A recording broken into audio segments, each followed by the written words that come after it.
J'ai foiré. Voilà le thème très intéressant de la soirée Fuck Up Night à laquelle j'ai eu le plaisir d'assister il y a quelques semaines à Liège. Donc le principe en est simple, des entrepreneurs viennent présenter leur histoire, leur projet et expliquer comment ils ont raté ou échoué dans leur aventure pour pouvoir en tirer partager les leçons qui ont été tirées. Et donc dans cette vidéo, en fait, je veux revenir sur 6 façons de voir l'échec autrement. Parce qu'on est dans une société, en tout cas ici en Europe, où l'échec c'est pas très bien vu. Ça commence à l'école où on barre en rouge dès qu'il y a des choses qui ne sont pas faites comme on attend qu'elles le soient. Mais par exemple aux États-Unis, l'échec est beaucoup plus valorisé parce que quelque part, quelqu'un qui échoue, c'est quelqu'un qui fait. Donc voilà, on se retrouve juste après le générique où je vous explique les 6 façons de voir différemment un échec.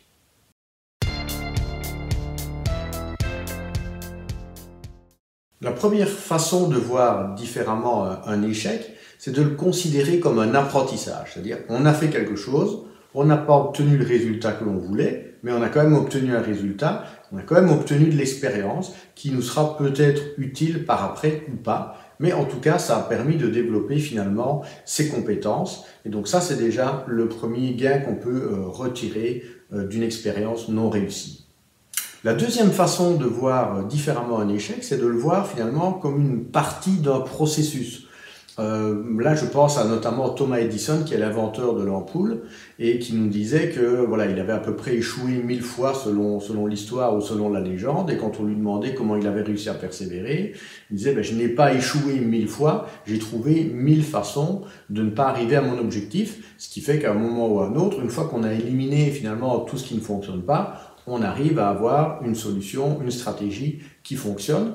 Et donc, l'échec peut être finalement vraiment une partie d'un processus, parce que la probabilité de tomber directement sur la bonne recette, elle est quand même pas si élevée que ça. Et donc, je pense que ça peut vraiment être utile d'accepter de se tromper parfois pour finalement avoir une récompense qui sera obtenue plus tard.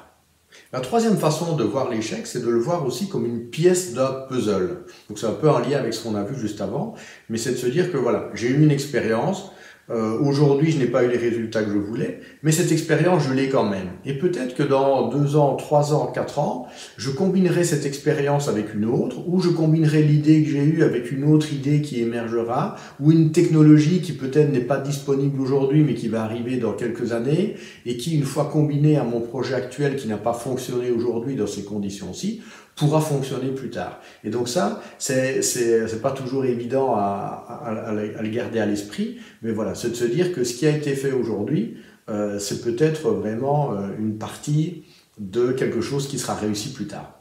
La quatrième façon de voir l'échec, c'est aussi de le voir comme un tremplin, c'est-à-dire comme finalement une marche intermédiaire avant une autre étape qui, elle, amènera du succès. Et là, je pense par exemple à des entrepreneurs qui ont partagé leur parcours de vie, qui disaient voilà, notre entreprise, ça n'a pas fonctionné, mais l'expérience qu'on a acquise là, ça nous a permis de trouver un emploi d'employé qui nous correspond bien et finalement, on ne serait pas arrivé à cet emploi qui nous plaît si on n'était pas passé par la case d'entrepreneur qui a échoué finalement.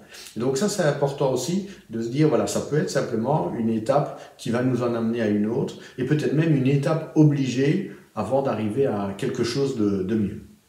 Cinquième façon de revisiter un échec, c'est de se dire que c'est finalement peut-être un message à écouter et de se dire qu'on n'est pas sur la bonne voie et que peut-être il faut pouvoir se réorienter.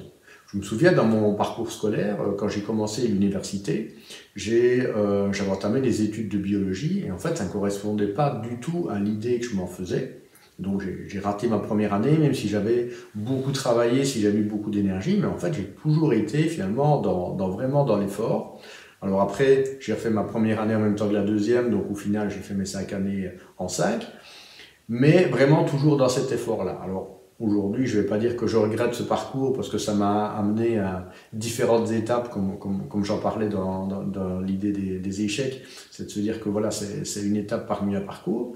Mais néanmoins, peut-être que si j'avais compris que le fait que ce soit pas évident pour moi, c'est que c'était pas nécessairement la voie dans laquelle je pouvais mieux m'exprimer, et si j'avais à l'époque pris la décision de réorienter les choses, peut-être que voilà, ma vie serait bien meilleure aujourd'hui. Donc voilà, ça c'est aussi intéressant parfois de se dire, l'échec c'est pas nécessairement négatif, c'est peut-être finalement un message qui vous veut du bien, que finalement ce n'est pas la bonne voie à emprunter pour vous. Alors la sixième façon de voir différemment un échec, c'est de le voir finalement comme un renforcement, comme une espèce de musculation mentale. Et là je pense à Abraham Lincoln, donc un célèbre président des États-Unis qui a aboli l'esclavage. Et quand on s'intéresse un peu à sa vie, on se rend compte en fait qu'il a accumulé toute une série d'échecs. Donc il a été candidat à différents postes pour lesquels il n'a pas été élu, il a eu des drames familiaux, etc. Et donc on peut aussi se dire que finalement, le fait d'avoir persévéré parmi toutes ces épreuves, ça l'a endurci, ça lui a donné aussi des compétences qui lui ont certainement été utiles au moment où il a fallu mener toutes les discussions de l'abolition de l'esclavage et d'ainsi finalement impacter le cours de l'histoire. Et donc peut-être que les échecs que vous rencontrez aujourd'hui, c'est vraiment des choses qui vous renforcent et qui vont, voilà, un jour ou un autre servir peut-être une cause beaucoup plus grande. Voilà, j'espère que cette vidéo vous a plu. Dites-moi en commentaire ce que vous en avez pensé. Dites-moi comment vous percevez l'échec et comment vous arrivez à rebondir justement après une expérience qui ne vous a pas donné les résultats que vous attendiez. Je serais très ravi en tout cas de pouvoir voir tout ça et d'y répondre. Je vous dis à très bientôt dans une nouvelle vidéo. N'oubliez pas de vous abonner, de liker si ce n'est pas déjà fait. Prenez soin de vous et à très bientôt.